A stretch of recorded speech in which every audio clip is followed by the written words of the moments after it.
Omega was founded by a husband and wife team in 2002.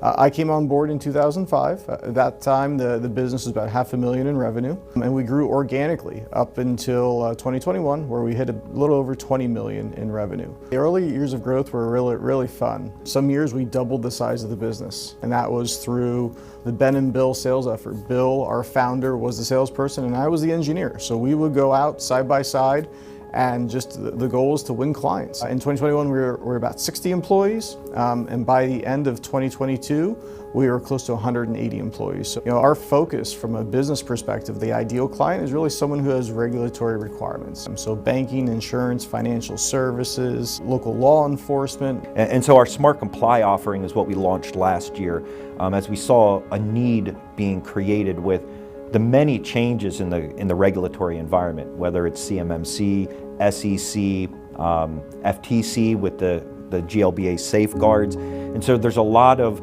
unknowns with a small to mid-sized company that doesn't have an inside or in-house compliance department. So on the security side, we definitely always had a need for event log capturing and monitoring. And so the traditional SIM platforms, years ago, we obviously had those. They were expensive, they didn't scale well, and from an MSP perspective, there was very few that were multi-tenant. And we had the unique opportunity, since we have our own data center, where we would house SIM platforms in our data center and offer those out to customers that needed those as a regulatory need.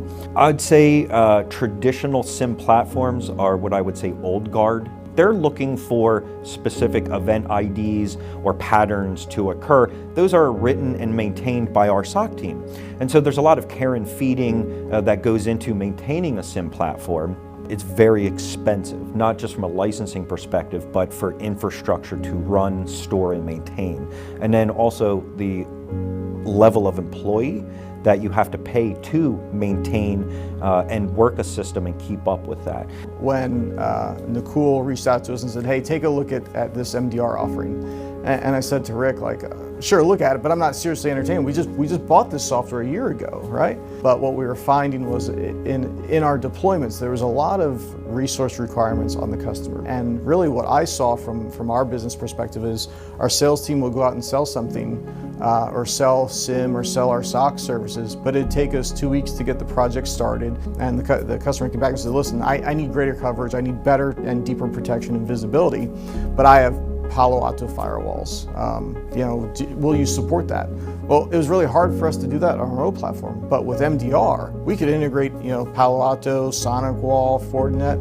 It really didn't matter because the depth of the integrations were so much greater in MDR. We were blown away with the MDR product from N-able. With N-able MDR, a lot of the struggles that we had as an MSP were immediately alleviated. The initial investigation, ruling out the white noise and the false positives, that's all done for us. And we're only getting the escalations to our SOC team that need to be reacted to. And so now I don't need to plan for expanding, the tier 1 SOC team for this year. It's built into the MDR platform and it scales appropriately as we bring new customers on. And so from a security perspective, there's several pieces to the puzzle that need to be put together. And without an MDR platform to pull all of that together, you're spending a lot of time either looking at individual platforms to monitor and keep up with those, or you're just not monitoring them altogether and hoping something doesn't happen. And so if you're only using EDR and saying,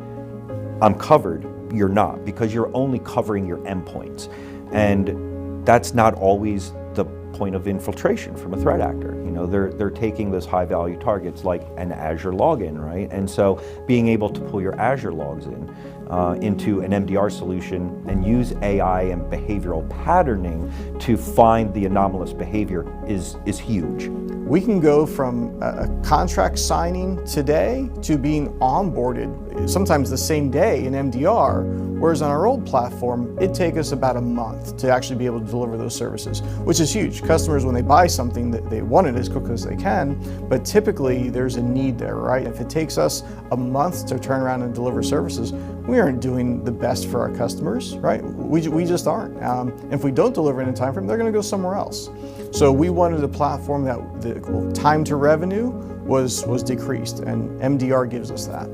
With N-able MDR, we only need to react when there's an issue. So the care, the feeding, the maintenance, all of that is handled for us, including the frontline initial investigation. In addition to having the ability, if we need some help with something we haven't seen before, or maybe we're just too busy with reacting to other IR cases, we can have the MDR team also assist us with those investigations as well. So there's a huge opportunity. Probably the bigger opportunity is with our existing client base. Our existing clients, we have SIM deployed to today. We've converted all those customers over to MDR. This has given our sales team a huge upsell opportunity to go into their customer base and say, well, listen, we're only looking at this part of your environment, but our new solution, we can look like this, right? We can pull in SaaS-based applications that we weren't able to before, right? Because of the integrations that MDR has, it's opened up new potential for our sales team and greater security for our clients. I feel we're delivering a better protection, better value to our clients, but also giving our sales team the ability to capture in the company additional revenue.